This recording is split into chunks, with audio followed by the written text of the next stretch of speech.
Hello, Ken. How are you this evening? Dan, and fantastic. How are you doing tonight? I am great. Tonight, we are talking about starting over. What is this all about, Ken? Well, Dan, as you know, for those of us in the Christian tradition, this is Holy Week. We're coming up on Easter, and Easter is all about renewal and rebirth and new life and regeneration. And it occurred for me that even outside of a religious context, we could take this on like a starting over, almost like a second new year. I know at the beginning of the new year, everyone thought something magic was going to happen. Like 2021, yay, everything bad about 2020 goes away. And obviously, it's not what happened. The clock clicked past midnight, and nothing changed. It was a new year. That's it. And I've talked to a lot of people who've had disappointment about their first few months in the new year. Like it just doesn't feel like it's been tracking the way they wanted. And something you and I had talked about at the beginning of the new year was the importance of being able to tie things to events or dates. Maybe it's starting something on a Monday or starting something on the first of the month or starting something, on a date that has meaning or significance. And I thought, hey, what better time? Easter. Whether it's religious significance or the Easter bunny and jelly beans or some combination thereof, it's certainly a date that brings forth the whole notion of spring, of new birth, of winter and darkness ending and light coming to be. And so I thought we could have a conversation about things that people could do to actually start fresh. If they're feeling like they're off track, like those resolutions that they might have made didn't really work out or aren't working out as well as they want, what could they do to get a fresh start this Easter? Rabbit, rabbit, Ken. Rabbit, rabbit. So that is something that I learned from a friend that they say at the beginning of every month. I don't know exactly where it stems from. I was going to look it up, but I'm sure it's some sort of tradition that you say rabbit, rabbit to each other. And it's almost like I won the month. I said it to you before you said it to me. And so I've gotten my family doing that. We've been doing that for a couple of years now. And we're all like waiting if we're up at midnight and we're like, rabbit, rabbit. And we're like, oh, you got me. You got me. But this rabbit, rabbit is significant because April 1st is right before Easter, which is a perfect rabbit, rabbit for the Easter bunny. So yes, I think it's very similar to what we talked about 3 months ago. This is starting over with a new quarter. So whether you're in business or whether you break your life down into chunks of time, I've always been a fan of chunking things into threes. So simplicity of we have 12 months, quarters, 3 months, chunk things into 3 months. You get to start over. You have a new quarter, a new 3 month span to decide what you want to do now.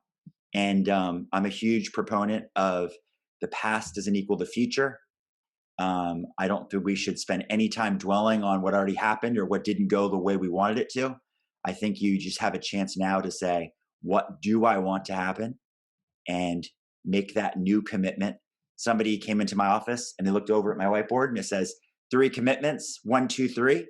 And it was blank. And they said, wait, you don't have any commitments right now? I said, no. On Sunday, I start over. I make my new commitments for the week. So today, we happen to be filming this on a Sunday. I will be writing down my 3 commitments for this week, and I get to start over every week. Something else we talked about was not having to wait for these significant dates. I think a big thing about starting over is to realize you don't have to wait for the new quarter or the new year or the first of the month or the Monday or Sunday of the month. You can just decide on a random day of the month, you know what, today I'm going to start over. So I love this concept of starting over. Rabbit, rabbit. That's cool. I'm going to use that, by the way, from now on. The thing that I love about Sunday nights, and we may have talked about this. I did a program called Warrior a few years ago, and there's a process that they recommend called the General's Tent. And on Sunday night, you sit down and you write down everything for the week ahead. and you take all that stuff and you take it from your list. And it's important in this process that you actually write it down with pen or pencil on paper, and then you transfer it into your whatever kind of a calendar you have on your laptop or your mobile phone. And when you're done with it, you symbolically tear up the paper or crush it, throw it away. That list is done. The list now lives in time and space. And so every Sunday evening, I have this opportunity to look at the week ahead and not only start fresh, but to give myself a break so that when Monday morning rolls around, I don't have to think about what I have to do. I don't have any of those hair on fire moments where you realize there was a bunch of stuff that you didn't think about. And now Monday morning just becomes like a disaster drill or triage at the ER, because all that stuff got taken care of in the calm of Sunday evening, usually with a good glass of wine and some nice music playing in the background. And so, to your point, you don't have to wait for a quarter or for the new year or for Easter, but I love the symbolism of what Easter is. I love the symbolism. Here in Phoenix, it warmed up. We've had a somewhat cool and temperate winter, and today, popped up well above 80 degrees. The birds are singing, bees are buzzing outside, things are in bloom again. You can like literally smell citrus blossoms like perfume in the air. And I just was so moved by that, thinking, anytime we want to start over, we can. But man, what a great thing to be able to tie it in with the weather and with the seasons, and to think of ourselves as having come out of a dark time and being able now to step into the light and being able to declare what we want to give birth to, what we want to regenerate, what we want to generate anew from nothing. And that's like the magic of every morning. You can get up and do that every single day.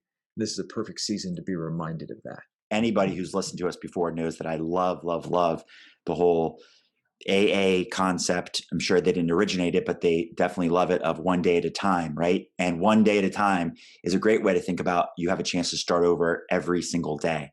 And Ken, you said the bees are buzzing, but are the rabbits hopping? Are the rabbits hopping? I looked it up. It's a superstition that's from, it says Britain and North America, where people feel it's good luck to say it on the first of the month. But yes, I work a lot with athletes, sports psychology.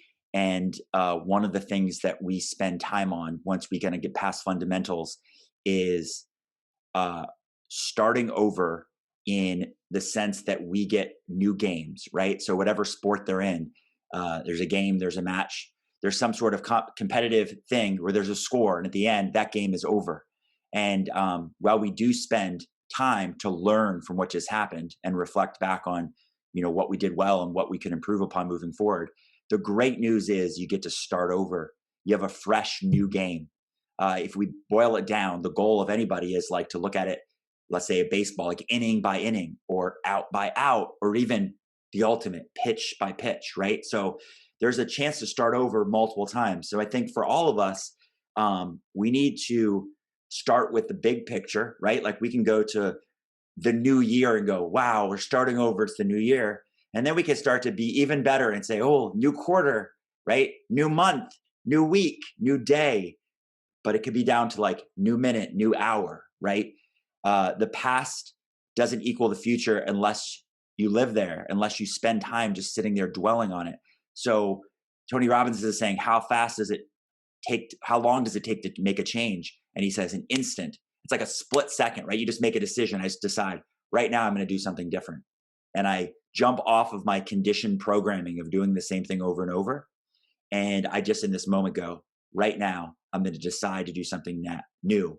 Right now, I'm going to start over. So I think, Dan, that last piece is the most important one. The decision point is absolutely critical, but the action that follows it, the inspired action that follows it, is the thing that solidifies it. So we can make all the decisions that we want, but if we don't take just a step, like one thing, do something that is concrete to indicate to the universe, to yourself, to whatever, that you are serious about this decision and it's more than just words, do one thing. What might that be? It might be something like getting a whiteboard or getting a notebook and writing down your 3 commitments, or writing down that commitment for the week. It's, I'm going to work on this. This is the change I want to make. Here's step one. And that to me is the piece that I find that most often people miss.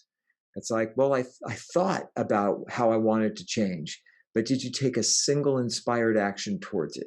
You don't have to do the whole thing. You don't have to solve it. You don't have to know all of the hows about how you're going to get there. All you have to do is take one step. And that one step is going to advance you to a new perspective that you didn't have before. And by doing that, you're going to be able to see things in a new way and discover what that next step is. So, whatever that thing is, whatever the change is that you want to make, whatever the thing is that you want to grow, develop, advance, write it down and write down one thing that you can do to move it forward. What's one step that you can take as soon as you're done listening to this that you can take that will advance that particular item? So there's a gentleman from the movie The Secret. His name is John Asraf, and a lot of people were critical, as Ken and I were when we talked about that movie and book. I may have been more critical than Ken, but in any case, people were like, "It's not that simple. You don't just put an intention out to the universe and it just magically happens for you." And he says, "Well, it does if you apply the law of Goya, Goya, the law of get off your ass, right? Because you got to do something about it. It's not enough to just like make an intention, right? Send it out and then wait for it to happen. You got to do something." And I love the metaphor of, like building a building, but it starts with laying the first brick, right? And so starting over to me is just laying one brick, taking the single step. And I just said, how long does it take to do it? An instant. And to me, that's the most important thing is when the thought comes in your mind, you know what I should do? Do it right then. Apply the law of Goya and do it right then. In most cases, there's nothing preventing you. There's nothing so urgent or important, or you're in the middle of something where you can't take that single step or lay that first brick and move in a new direction and start over where once it was just like a consideration. Don't just contemplate it. Don't just consider it. Don't just think about it. Just take that first step, take that single action, and that's going to lead you in the direction you want to go. I love this other metaphor of if you look at the path of your life as a straight line and you make one single step, it might be a 1 degree shift in direction. But if we extend that out, you're at a whole new destination. I love it, but take that first step. So many little analogy stories and everything popping into my mind. I'm thinking about just like that degree of change, state change. To go from not boiling to boiling is 1 degree. To go from not freezing to freezing is 1 degree. And oftentimes you don't know how close you are to that state change until you actually arrive at it. But it's that series of steps that actually gets you there, that gets you all the way to the boiling point, and then you take that one more step and it happens. And so I would further advise, like, yeah, write it down when you think of it. Write down that first step you can take. Take that first step, but then take a step after that, and one after that, and one after that. You don't have to have it all down. All you have to do is literally put one foot in front of the other and take another step. And when that state change happens, you might be shocked or surprised because you didn't necessarily see it coming, but it's 1 degree. It's just 1 degree more. And that to me is the thing that keeps motivating me and keeps me going, particularly in times when I'm not feeling like I'm making the progress that I should. I know, I trust that if I just keep taking another step and another step and another step, state change is going to happen and I'm going to get there. So keep that in mind as you're moving through this, because there's no such thing as a perfect progression that just moves up without any movement up or down. We know it's a few steps forward. Sometimes it's a step or two back. We know that sometimes you feel like you're making amazing progress and then it feels like things are just falling apart. Keep taking those steps. It's going to make a difference. I'll just expand on the building piece. One of my clients is a construction company. And one of the most amazing things for me has been to witness like the very beginnings of what's going to become a skyscraper, and to actually see that a piece of land has to be dug down into deep for a foundation to be laid, steel rebar, concrete slabs, uh, and then to come back up to ground level and then to build up above that. And so if you're struggling with what that thing is, keep struggling, keep digging. Sometimes the idea isn't right there. Sometimes it's not just that you have the idea and you haven't taken a step. It's that you don't have the idea yet. But the idea comes when you dig. So mark out some time to do some digging, to do some excavating. Get down there, get down in the hole, and you'll find it. And once you do, then you can build that kind of a foundation that allows you to build story after story after story on top of it. Don't be afraid of the struggle. Do not be afraid to dig and to get dirty, because sometimes that's what it takes. And it's messy and it doesn't always feel great, but that's the thing that's going to lead you to where you need to be. Autophagy. Autophagy, I think it means cell death or like cell recycling. And the reason I bring that up is because one of the systems of eating that I follow is to fast. And I fast every single week for 40 hours. And it is on today, Sunday. So I do Sunday through Monday at whenever I have my first meal, somewhere usually in the afternoon. So in that 40-hour period of fasting, they say that cells that were like nearing death die off, and healthy cells like use the remnants of what was left over to as fuel to kind of rebuild.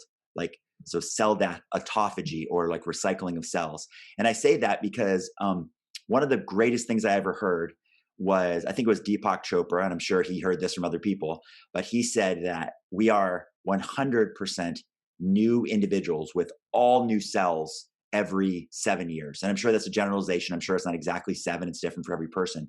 But the point of that story is that we can start over and realize that we are not the same person we were yesterday. Our cells are constantly dying off and new cells are being created and regrown.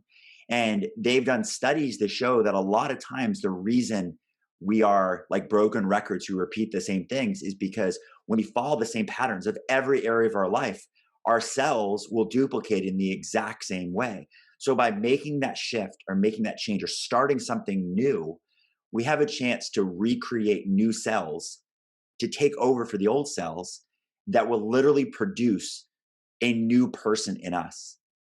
And given enough time, all of those cells will have died off and you are literally completely a new person. So when you could see it like that, I think it's the greatest metaphor for what we're dealing with Easter coming up. Dying and then resurrecting, being born again. We have a chance to literally be born again. And we have control over making that happen. We have control in different ways. So I'm not a dietitian, so I'm not recommending you fast. Look it up, talk to your healthcare provider. But with that said, be aware that there are many ways that we can do things, take steps, take actions that will actually impact us becoming new people, being born again and starting over. You're correct, Dan. It's from the Greek autophagos, meaning self-devouring, which is kind of interesting when you think about it. My fasting regimen's a little bit different. I eat between noon and 8 p.m.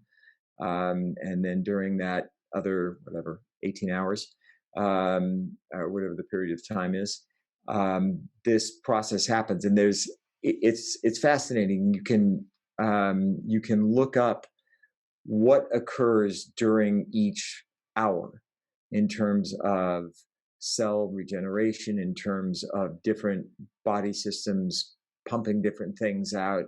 But it's fascinating. And like Dan said, we're not recommending this. Talk with your healthcare professional before starting any kind of fast or nutrition program. That having been said, it is a perfect analogy in terms of death and rebirth. And I think that oftentimes we resist that piece. that sometimes in order for us to grow, a part of us has to die. And that's a normal and natural process. That's not only okay, I found that it's absolutely necessary. I've got to say goodbye to some stuff for new things to happen. I have to say goodbye to bad habits, whether it's bad eating habits or not exercising enough in order to get into better shape. I have to say goodbye to negative thought patterns in order to advance and grow. I have to study more about the kind of work that I do so that I can better contribute to my clients. I can't be lazy. So don't be afraid of the dying, because it's in that we actually have the opportunity to grow and to experience new birth in everything that we're doing. So that's a perfect segue to let this podcast die off so we can start over with a new podcast next week. Make a decision and then follow through with that decision with a single action. Lay that first brick, take that first step, and you'll be well on your way to starting over yourself.